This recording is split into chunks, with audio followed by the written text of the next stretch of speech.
Hey everyone, welcome back to another wrestling review. Once again, we have Campo.Reviews, reviews movies, TV shows, and now wrestling. Go check out his review for Black Panther 2, which I happen to be on there as well with Putty. So go on and check that out. I'll leave the link to that video in the description box below. And get some more housekeeping out of the way here. I am making that grind to 250, guys. We're almost there. So make sure you like, comment, subscribe, share this video with a friend. Let's grow this channel. The wrestling reviews are one of my biggest hitting videos. So let's make sure that these videos get as many in the community as possible. And any help would be greatly appreciated. So with that out of the way, Campo, welcome. Hard Times, baby. Hard Times 3. Dusty Road. Yeah, baby. Yeah, Dusty Roads. Dusty Roads. Dusty... As opposed to Dusty Bottoms. Yeah. Three Amigos reference for anybody. Nice. That's classic. Anyways, yeah, this was an event. It was an event. NWA. This is our first NWA review. Yeah. So, did you catch any of the pre-show? What was the pre-show? It was just a bunch. There was a battle royal to determine who is getting the number one contendership. No, I definitely didn't. The only match that really meant anything was Jordan Clearwater. He beat AJ Canaza for the vacant NWA World Television Champion. Something that's going to play later into this card as well, because he's part of Austin Idol's Idolmania with Black G's and all them as well. So he's part of that faction. So it's something that's going to play later into this video. So since you didn't catch any of the pre-show, that was the only match of note. We'll start with the first. Actually, we'll start with the commentary team for me. Joe Galli, which I like. He does a lot of like history, like especially when it came to title matches. He gives you a history of who's held the belt, that kind of stuff. So I really like that. Velvet Sky is hit and miss, and Tim Storm, I don't feel brought anything to the table. Okay, well, I didn't know we were going to jump into this so quickly, but I'm going to tell you, out of all of the wrestling I've watched this year, this was not even close the worst announced team I've ever experienced. No, Booker T and the other guy was. No, for me, this was terrible. Really? And I'll tell you why, because the one guy, what's his name? Tim Storm, was trying to do his job. The other guy just kept cutting everybody off. Joe Galli. And the girl just kept yelling out random things that had nothing to do with what was happening. Yeah. Like, and you every now and then you hear, oh my God. Oh my God. But you could see it in his face when they did the close-up with Tim, and he was like talking about something, and then she would just be like, television belt guy over there. And you're like, what the fuck is happening? Yeah. And like, she never waited for him to finish what he was saying. And it felt like some of it was scripted, and that she didn't get what was when she was supposed to come in. Do you know what I mean? Like, if he would be in the middle of talking, Joe Galli and Tim Storm, I think it would have been a little bit better. But he also, Joe Galli kept cutting everybody off while they were talking. Every time the girl tried to talk, someone cut her off. Yeah. And what's her name? Sorry, Velvet Sky. Every time Velvet Sky tried to talk, one of the two men cut her off, and it was mostly Joe Galli. But probably because he didn't want to hear her. Her reason for conversation that she was talking was completely irrelevant to like the match at hand. So someone would be talking about the in-ring thing that's happening, and she would be like, well, he's married to Joni, and like, well, the guy's talking. Yeah. Like, you let him finish what he's saying. Like, it was so disorganized. I couldn't deal with it. I would take Booker T and Jimmy Two Steps anytime. Anytime. So with that, we're going to go into our first match, which was Max the Impaler with the Sinister Mister himself, Father James Mitchell, against Natalia Markova. James Mitchell. This guy's still around. I did not know. I was not expecting that. When I saw him, I was like, oh, this is pretty cool. I enjoyed it. Wrath and Mortis back in those WCW days. Yeah. There was a few bungles in this match, and in a weird way, not so much that the match plan or the choreography was bad. It was weird things like, oh, I'm supposed to go over top of the casket, and then like a pause, and then the person would jump, and it looked like you're like thinking about what I should be doing. Well, that was my first thought. As soon as I found out it was a casket match, I'm like, Campo's gonna love this one. Yeah, actually, to be honest with you, I enjoyed this match. The casket didn't come into play until the end. Yeah, and the use of it was fine, but like I said, it would be like, okay, I'm going to hit your head on this. So they would hit the head, and then there was like a pause, and then a reaction. Then the reaction. It was like they weren't comfortable working with the prop. Yeah. Like, oh, I'm going to throw you in it. Okay, so they throw, and then there's like a pause, and then the person stepped in with one leg and then like rolled into the casket. Yeah. And but like the little things that happened during the match and like the and then Sal Rinauro pops out of the casket for some reason. I thought that stuff was fun. To be honest with you, it wasn't a very bad match. It was pretty decent. It was a good opener. It got me pretty amped up. Yeah, it was a fun opener. Next we go.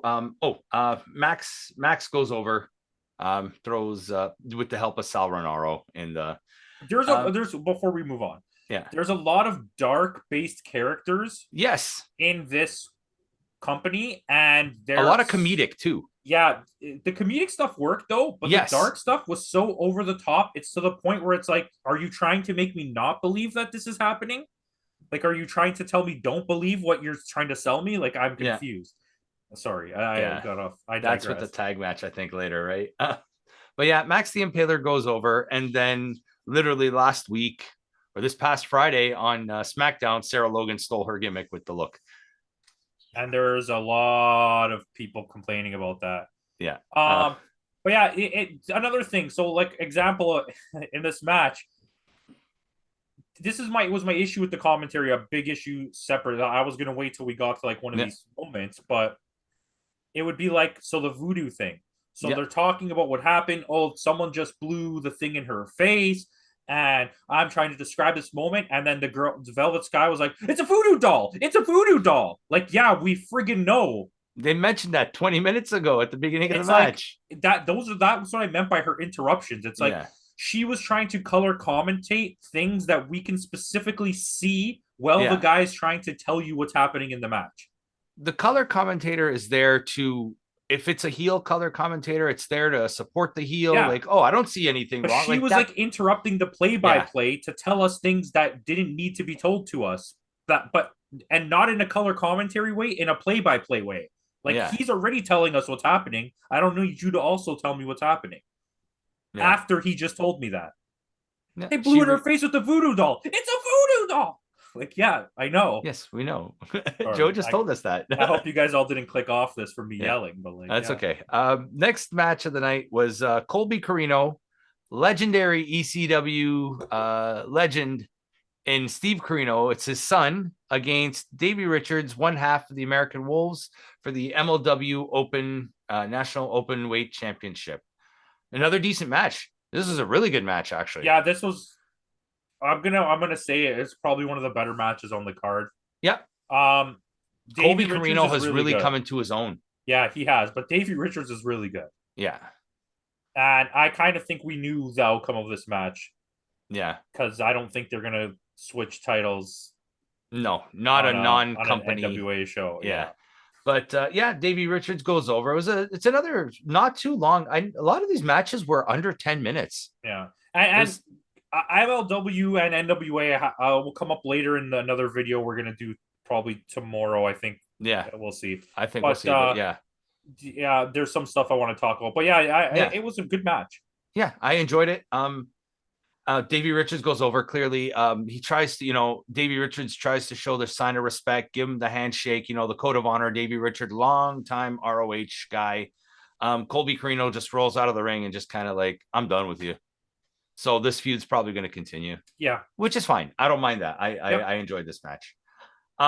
Next match of the night, we have the Question Mark 2, which is the brother of the original Question Mark, Kayfabe, against the Question Mark, which was brought out by Aaron Stevens, former Damian Sandow. The whole story, the original Question Mark was played by a wrestler named Josephus, who sadly passed away in 2022. And the Question Mark character was so well beloved that they wanted to do something to kind of honor Josephus because he was so well loved in the company, longtime NWA guy. So they had now they started this whole Question Mark 2, which is the brother against the Question Mark. It's very New Japan and Japanese with like black mask, 1, 2, the 3, tiger 4, mask, mask, and stuff like that. But So as much told in a comedic way.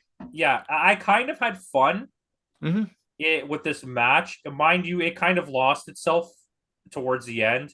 Yeah. What's the guy's name? Aaron Stevenson. Aaron Stevens, yeah. Damien Sandow. I forgot how jacked that guy is. He's huge. He's an absolute friggin' monster. But the whole thing with the loaded glove was so annoying. They just kept telling us about this loaded glove. When I'm looking at it, it just looks like he's wearing a black glove. A black leather glove. Where were you expecting it for me to believe that it was loaded? It was like a thin little glove on his hand. Yeah, I can understand if he had like Regal, who carries the brass nuts. Or if his glove was like thick and you could tell that it was full of. Or like Homicide does, carries the sock with the roll of quarters. Yeah, exactly. But I mean, storyline wise, this is like where NWA loses me sometimes. Even when they put on good matches, he's a master of the art of karate from a fictional country that you're just naming, Monrovia, and I'm like, just stop. Like, just why are you doing this? Like, I get it, you're trying to be comedic, but like you're going to the point where you're taking me out of wrestling. He's over with the crowd though. That's the thing. He's like so over. But so is Danhausen, and I don't believe everything Danhausen's saying. And they're not trying to sell me on the fact that Danhausen is from transsexuality. Yeah. See how I kind of made two things into one thing there? But they're not like made up a country that he's from. Yeah. And like trying to sell me on the fact that he's from that country. Fictional country. Like, okay, like can you imagine Taz just trying to, he's from Transil? Yeah, like he just, but I digress. Dracula. Is he Dracula's brother? But yeah, it was a mask versus mask match. It was, for what it was fine. The question mark with Aaron Stevens loses, he had to unmask, but as soon as he unmasked, he threw the towel over his head. But clearly the tattoos on this guy, it's Rodney Mack. Everybody knows it's Rodney Mack. Yeah, I think everyone knew that before this. Yeah. So they're just trying to prolong the inevitable, I guess. At this point, this pay-per-view begins to like fade out a little bit. Fade out. Okay. Like, this was a fun match, but it wasn't a good match. Yeah. Next, we go into a good match, I thought, in my opinion, which was Kerry Morton against Homicide. Okay, I forgot about this. Yeah, this NWA Junior Heavyweight Championship. This match, like you say, more belts and more belts and more belts. But NWA is like, okay, so I'm not even lying. I know a lot of NWA because it's been around forever, and I watch Power from time to time. But I really had to like. And I still don't know the answer to this. I was Googling like a maniac. I'm like, bro, how many belts are there? There's just belts. They don't even make sense, half of them.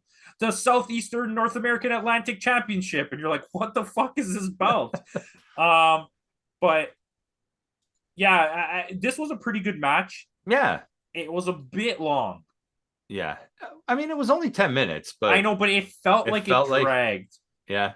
But I mean, it started off good and it ended well, but the middle we saw Kerry Morton back when we did the Ric Flair review. And Kerry Morton seems like he's improving. This kid, if he can bulk up a little bit, I can see Kerry Morton doing some good stuff. Okay, well, let's be honest. They were a good tag team back in the days. The Rock and Roll Express, one of the best. I should have said the name because now we confused it with him. Rock and Roll Express were Ricky Morton good tag team. And they were arguably the biggest tag team of that entire era for NWA, popularity-wise. Like, I mean, if it wasn't for them, we wouldn't have the teams like the Rockers. There'd be no Shawn Michaels. There'd be no we wouldn't have FTR. FTR, yeah. FTR. But I mean, I think he's progressing well, and I think working with his dad, who still like awkwardly is able to wrestle. Yeah. Is like a testament to like maybe this kid really has a shot. Yeah, and was it the Rock and Roll? It was Robert Gibson. That's the other guy from the Rock and Roll Express. I think he's currently hurt right now. That's why he's kind of pushing. He didn't wrestle. He also didn't wrestle at the Ric Flair show. That's why Kerry Morton replaced him.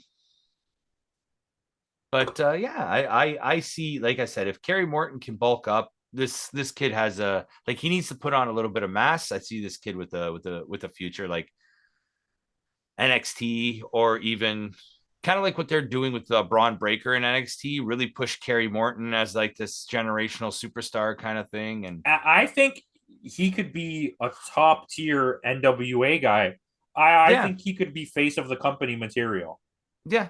really, really bring him to that next level. And if I'm his dad, that's what I'm gonna push for. I want you to become the absolute face of this company, and then if you want to go sign somewhere for big money, then do it. Yeah, because strap the rocket to the kid. NWA is important to that family. Yeah, and I think it's important to the business of wrestling to push NWA. Yeah, I agree. Just the history behind it, and especially with the name Morton, that's synonymous with the NWA. I agree. Strap the rocket to this kid, make him the face of your company in 2-3 years time. Like, this kid needs to be the champ, like progress. Eventually you're gonna have a Nick Aldis situation, right? Yeah. And I think that's only fair. NWA is the smallest company. Yeah, like, I mean, right now he just won the junior heavyweight championship, move him up to the national title after that, and eventually have him win the 10 pounds of gold. Yeah. I could see, like, in 5 years, I see this kid being a star. For sure. Yeah. Which was a really fun match. Next, we have the aforementioned, what happened was we have Odinson come out. This Viking, he looks like the dude from Assassin's Creed, Eivor, comes out. He was originally supposed to face Nick Aldis on this show, but Nick Aldis, basically, his contract is expired, and they kind of just said, you know what? Get out of here. So he had no opponent. So in comes Thrillbilly Silas Mason.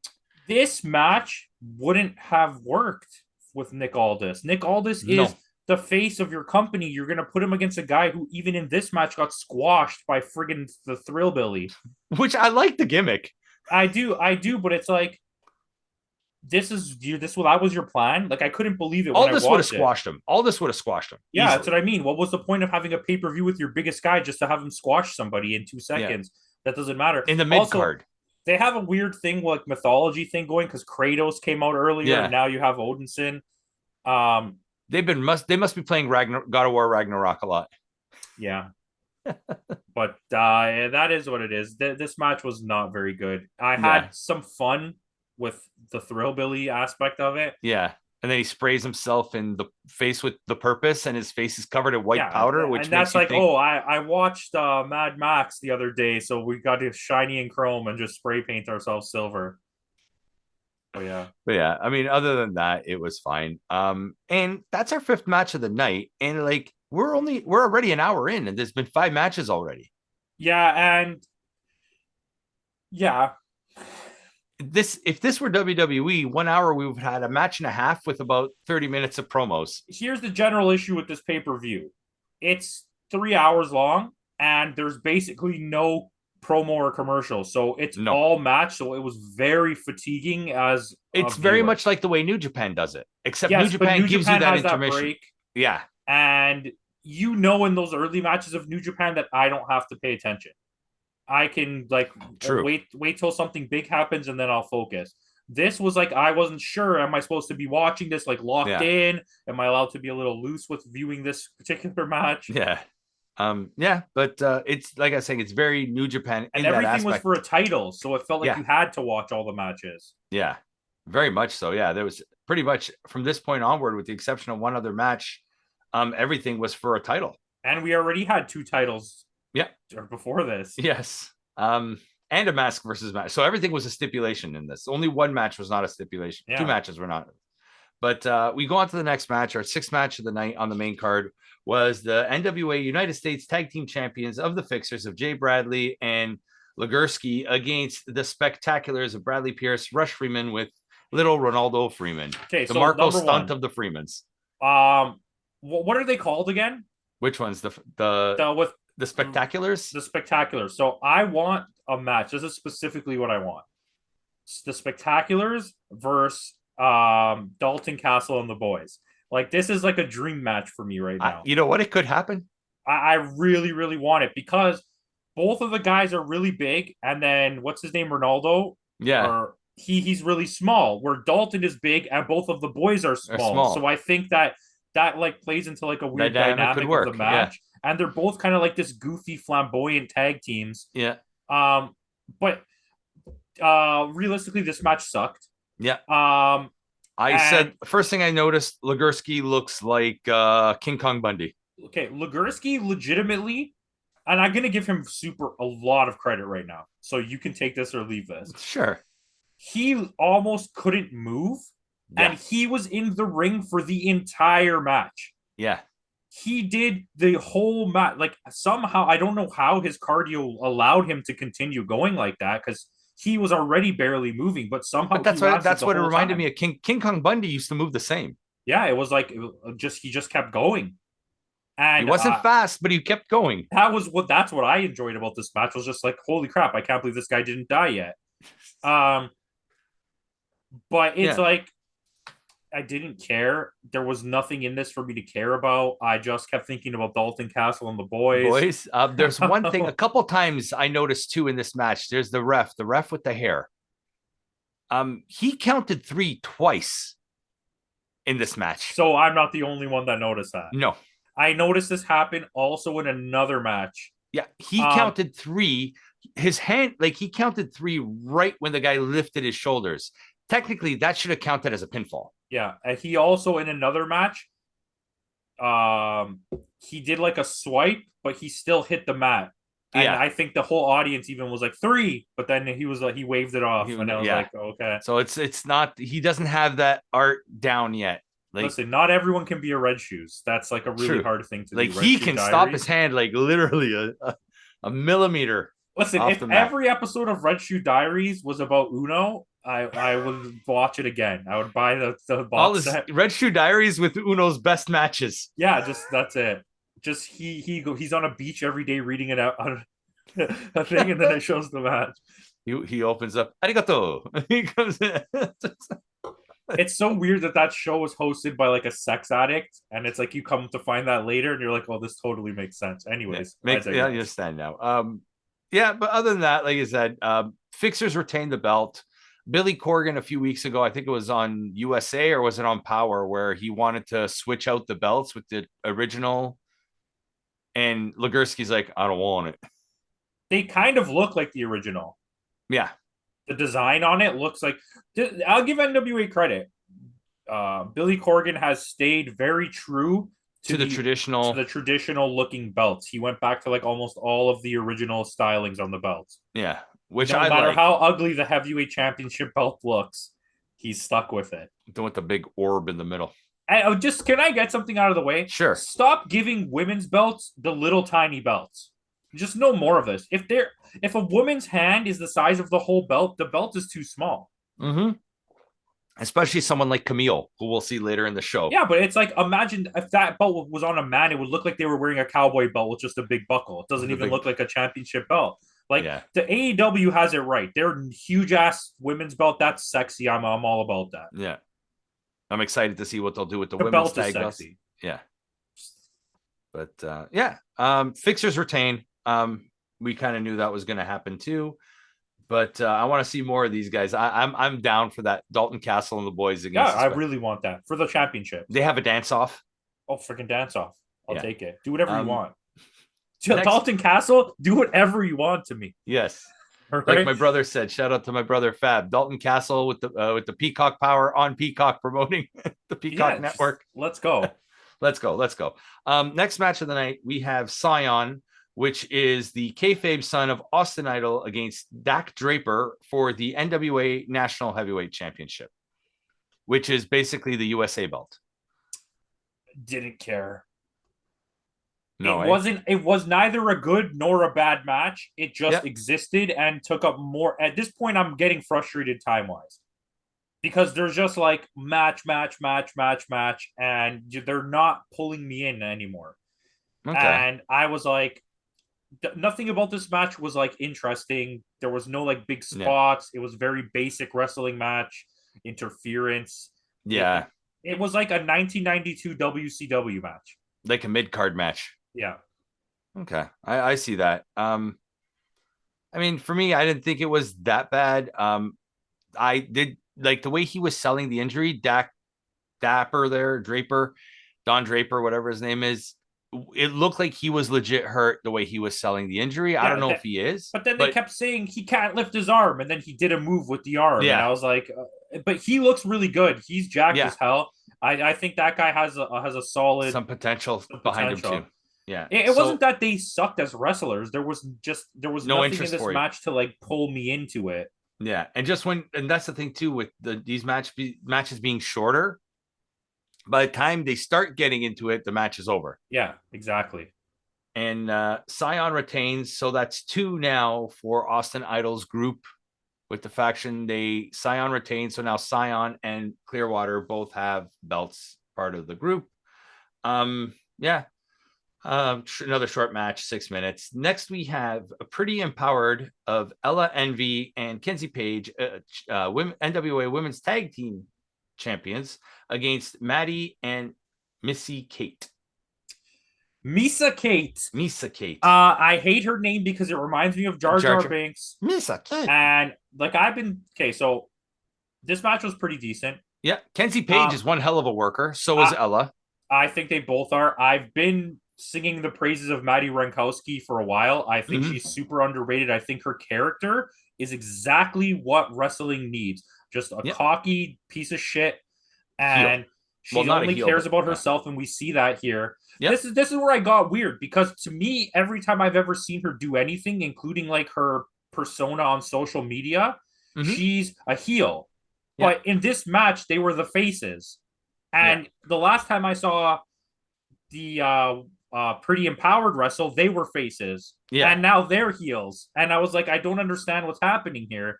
And then in typical Maddie fashion, she turns on Misa Kate. Yeah. Which I kind of wasn't expecting. Unintentional. Yeah, they did the whole unintentional bump in the corner. But it was kind of like their tag team was going really well, and breaking them up didn't really make sense to me, though I understand the character of Maddie would do that, but it just, in storytelling mode, why would you break this tag team up?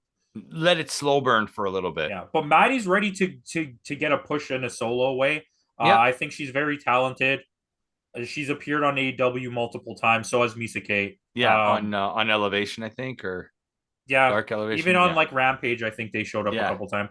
But either way, it was a pretty decent match. Yeah. Like, I wasn't upset by this, especially because having watched Power and having known these wrestlers, there was something for me to sell me on. It kind of pulled me back in at this point. Yeah, I started getting invested. And then the next match took me right out of it. Yeah, absolutely.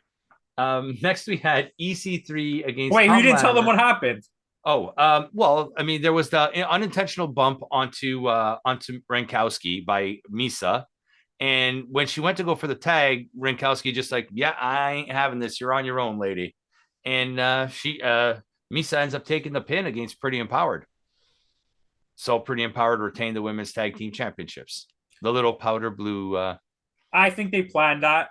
Like, yeah. I think they were never planning to take the titles from them. No. I feel like they're going to let them run with them for a while. Yeah. So at least this builds up a Misa versus Rankowski match, which I'll take. I'm not opposed to that either. It'll be a good match. Yeah. So yeah, which we go into the next match, which was EC3 against Tom Latimer. I wouldn't even call this a match. This was the promo of the night. This is arguably, not in a good way, the promo of the night, but this was the promo from the night. This is arguably the worst match of the year for pay-per-views that we've seen. And I'm going to tell you why, because it wasn't even half of this pay-per-view was showing us promos hyping this matchup for this match just to be a promo, and then a guy getting put in a crossface, and that was the match. Not even the guy, the referee. Yeah, like, dude, like, what was this? Yeah, I don't know. EC3 sucks. Yeah. I can't believe I was almost getting back on the bandwagon. Like, no, dude. Yeah. The whole, he was like, he's dogging the guy, bringing up his criminal record, bringing up his arrest. Like, for those who don't know, Tom Latimer a few years ago was arrested for allegedly hitting Charlotte when they were in a relationship together. I'm not going to dive deep into that because I don't know the story, so I can't make judgment on that, just to be clear on everything. But he has a bit of a past, a bit of a history. Yeah, and this definitely wasn't a shoot. This was definitely a work. Yeah. Because if that was that bad of a situation, if someone was doing that, went off the cuff and in the ring like that, you would be pissed off. Yeah. And you could tell if somebody were to bring up my like, not that I have a past, but if they were doing that to me, the guy wouldn't be able to walk out of that ring. Let's just put it that way. Yeah, and that it was a weird situation. The promo didn't come off well. It didn't play well to the match. It maybe puts heat going forward, but in this specific situation, it didn't elevate anything. Yeah, like it was to the point where like even like Tom Latimer was let go by the WWE for those allegations when he was the original Ascension with before they brought in Rick Victor. Well, let's see what happens here. It could lead to a good feud, but at this point, this match. Yeah. I thought I was about to pick up again, and I just shut it all down. Yeah, I actually had to take a break after this point because I did too. Yeah, I legitimately I walked away. I was like, I'll rewind it later. I went and made breakfast and but and it was so strange, and he did exactly like it would have been more effective if Tom Latimer just walked away. Because if Tom Latimer just walked away, it would have been, to me, that would have been a little bit more effective than him going crazy because he did exactly what EC3 wanted him to do. And the whole point of the feud is that he's hit me and he won't do it. And he won't do it. So instead he hits the referee. It's reminds me of that feud when Wyatt had the feud with Cena, and he was like, he gives Cena the chair and he's telling Cena to hit him, and Cena just walks away. That made it more effective because Cena's not going to give into the hate. That was the whole thing, right? And here it's like it takes away the effectiveness of the storytelling. Like all wrestling is pretty dependent on other old storylines or other things that work to come through. But like a lot of the storylines for this event are like the spot on the nose of things that have just recently happened in other companies. And it's kind of like you're stealing these ideas, right? Yeah, well, which makes me think that there's not a lot of writers because NWA is not big. I feel like these are a lot of like works between the wrestlers. Oh yeah, we did this and so this company, so let's see if it works here. But next match of the night. This kind of once I came back, the rest of the three matches were pretty good. We have the NWA World Tag Team Championship match of La Rebellion, which is Bestia 666 and Mecha Wolf with Bestia's father, Damien 666, against Hawk Airy, Luke Hawks, and his son, PJ Hawks. I thought they were brothers originally. This was the match. Not the best match. I don't want to think that I'm saying no. And I don't want to say this in a way that makes the other good matches lose how I feel about them as they come up or as I saw them. But I cared like the most about this match for some reason. The storyline made me really be in this, especially because they used the mist, but it didn't work. And then they used father the and mist son again, against father and son. There was this whole thing. And then there was that really cool off the rope from the outside moonsault. That was like it added a little bit more lucha element to the. And I really like that tag team. What are they called? La Rebellion or Hawk Airy? Hawks Aries. I like both actually, but La Rebellion. Really like them. Yeah, they had a lot of like it. That's kind of what, because of the whole, the whole dynamic that they had. It had a little bit more. It was different. It was a different style than we've seen. Like the whole show up to that point was very old school or very like 90 WCW style. It was 90 WCW where you weren't allowed to go over the top rope. Yeah. And like stuff like that. This was like a change of pace. It was fast. It was fun. This was a 10-minute match. It didn't feel like 10 minutes. There was big spots. Yeah. Like we haven't seen any spots at all for this whole event. It's all been like punches. My only issue with this match was when Damien, was it Damien who sprayed the mist? Or was it right in front of the referee? Yeah. He hit the referee with it. It was on the side of his neck. And they're chanting, like it didn't happen. You hear the crowd chanting, "Ref, you suck." Or was it "You suck, ref," or "You"? They did that earlier too when there were in one of the other matches where there was something happening right behind him and he turned around at the last second. It might have been the women's tag match. Yeah, but like the crowd called him out on it. This is that long-haired guy again, wasn't it? Yeah. Yeah, the one who counted 3 but never counted the 3. So they need a new referee in this company. Yeah. But other than that, like the match was fun. The match was good. La Rebellion, after all that, they end up retaining the tag belts. I could see this either continuing or I could see this continuing. I will watch another match of them. Where like, we'll have a PJ Hawk versus like Mecha Wolf match where the winner chooses the stipulation of the next match and Damien's banned from ringside or something. Like I could see something like that happening. Next we have another title match. Like Campo missed on the pole match. Yes, the mist on the you have to get Vince Russo in to write this. There you go. We'll bring Judy Bagwell. Right. Didn't she just pass away recently? We'll bring out her corpse. Okay. Ooh, casket on a pole match. Casket on a pole match. Oh, we've gone dark. That's Vince Russo to the max. Casket on a pole. Anyways, we digress. But I digress. Exactly. We have Kamille versus Chelsea Green versus KiLynn King. Once again, second pay-per-view in a row that we're reviewing with KiLynn King. Hey, KiLynn King is good. Far better here. That's what exactly what I said. Saying she's good. Chelsea Green is a fucking legend. Yeah. The character, she's so good. Like she's just so good. Like her and Deonna, like the fact that I might never get to see that again is like hurtful to like. I just don't know what to do. Yeah. There's in case you haven't heard, we'll probably talk about it in the next video. There's talks about Chelsea returning to WWE. Yeah. She's contracted, I think, until was it January? So here's the thing, and we could. This doesn't matter. Chelsea, I knew if Chelsea didn't win this match, she's going to WWE where she can't hold any other belts. Exactly. So this made me for sure think that's going to happen because Chelsea, I feel, is either a surprise entrant in the Royal Rumble, or she's going to do a after Mania debut when they do the big debuts on the night after Mania. It's possible. They might let her stay on the indies until then. But the thing was, if you're looking at these three women, and no disrespect to them, Chelsea Green is the star of these three people in name-wise. She's going to sell tickets. She's the one selling. Her having the NWA women's title, to me, is logical. Elevates. Yeah. But either way, this match was really good. Like really good. Yeah, it was a very good women's match. The way that Chelsea Green, it was mostly a match because she weaseled her way into it anyways. Yeah. But it was mostly a match between KiLynn King and what's her name?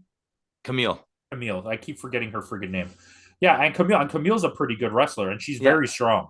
And it was just like that; those two kind of wrestling, and then Chelsea Green would like weasel her way spots, in and almost win every time, and then get thrown out, and then it would start over again.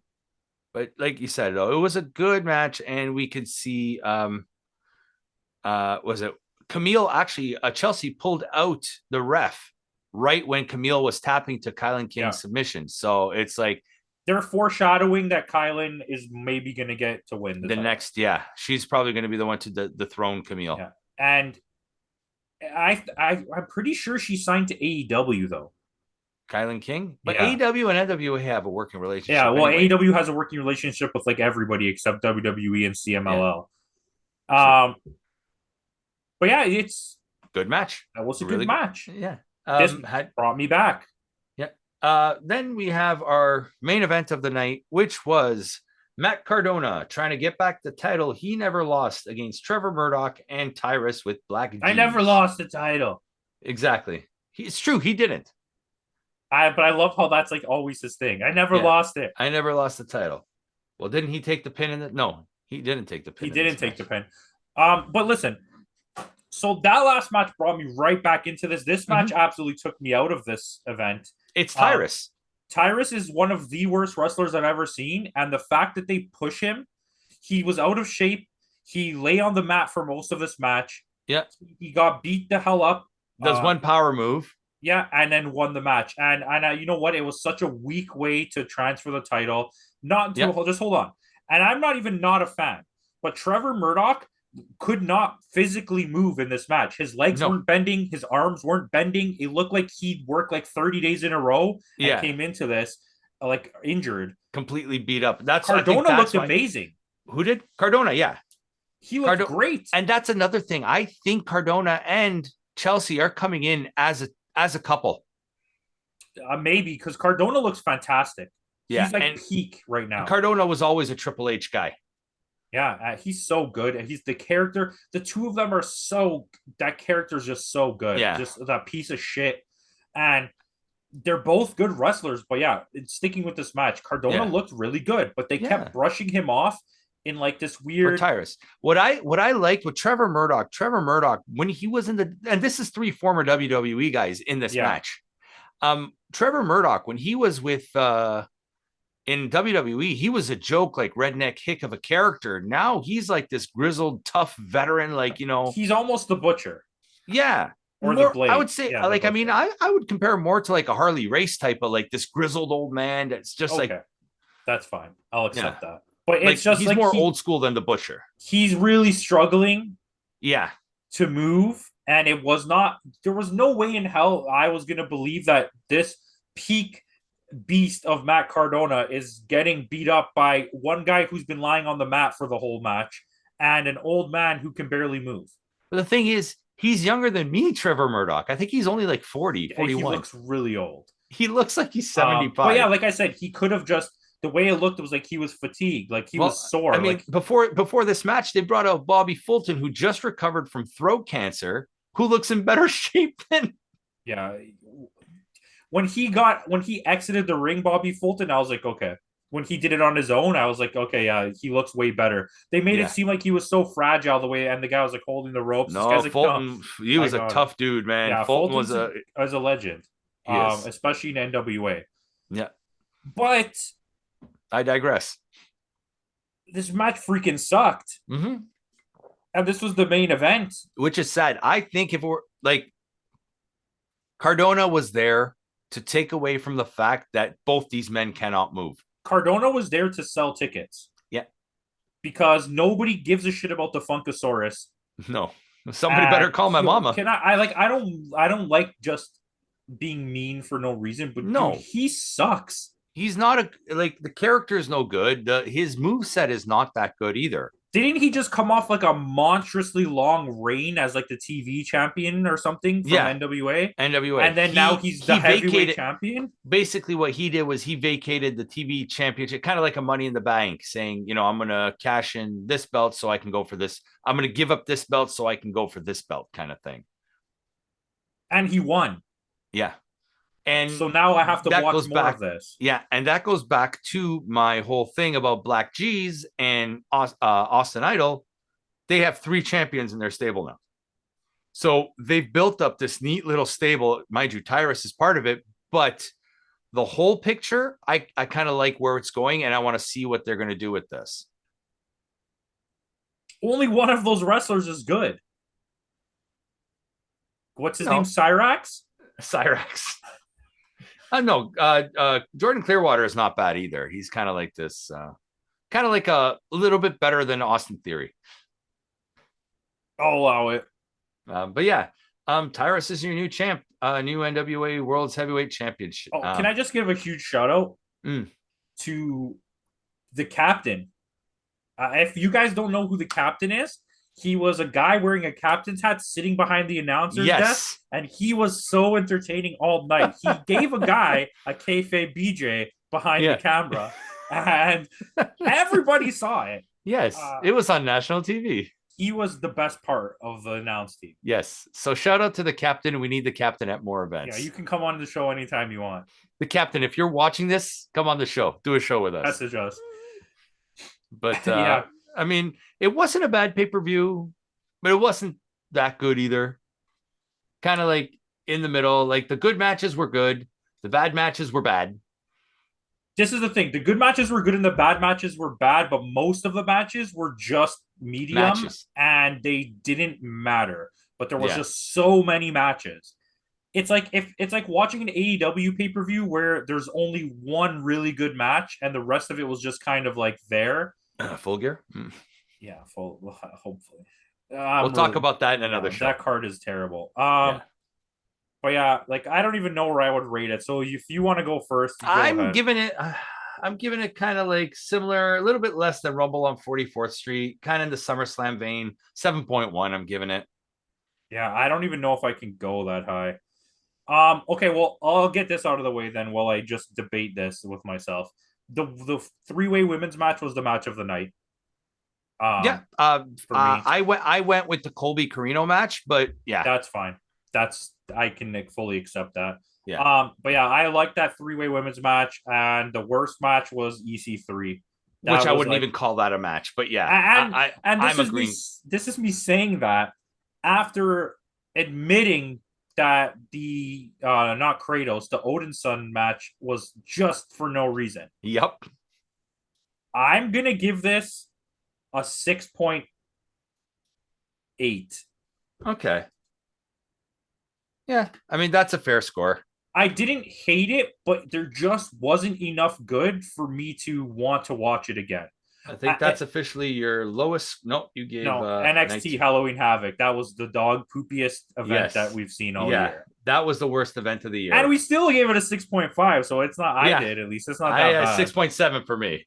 It's not that bad. Yeah, I mean, I would say the good matches here are totally worth watching, but it's not worth sitting through this pay-per-view to get to those matches. If you're going to watch these, find a way to just watch. You know what? Go on YouTube, watch those couple matches that we mentioned. I'll leave notes in the description box below to which matches you need to watch. If you're a wrestling fan and you really like wrestling, though, my feelings on this pay-per-view aside, subscribe to NWA, support them. You don't have to even watch anything. Just support NWA is very important, and I think that whichever way you look at it, like it doesn't cost you anything. Subscribe to this channel. Subscribe to NWA. It's not costing you anything. It's not costing you anything, and it's helping them out. It's helping him out. And with that, I've officially filled this book up with wrestling notes. It is done. You filled the whole book already? All right, time for book 2. We got to get a shelf and just have all the notes, all the books. So this one is my it's my shelf. Game of Thrones Lannister. No, we're gonna have to get another Game of Thrones family. What's the next one? Stark, maybe. Yeah, let's do it. Oh, I just shook this whole thing. Oh, nice. But yeah, officially this book is done.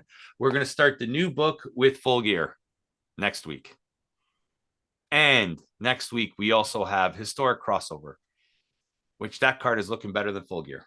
Yeah. Well, since we're here, now you know what, we'll save it for the next episode. We'll save it for the next episode. So with that, guys, tune in tomorrow. Tomorrow will be our monthly update on the state of wrestling, where it is, where it's going, and where we see it going into the month of December. So if you're into that, make sure you click that bell so you guys know when that video drops tomorrow night at 7 p.m. And make sure you tune in for that. So with that, guys, thanks again for joining us, and we'll see you all next time.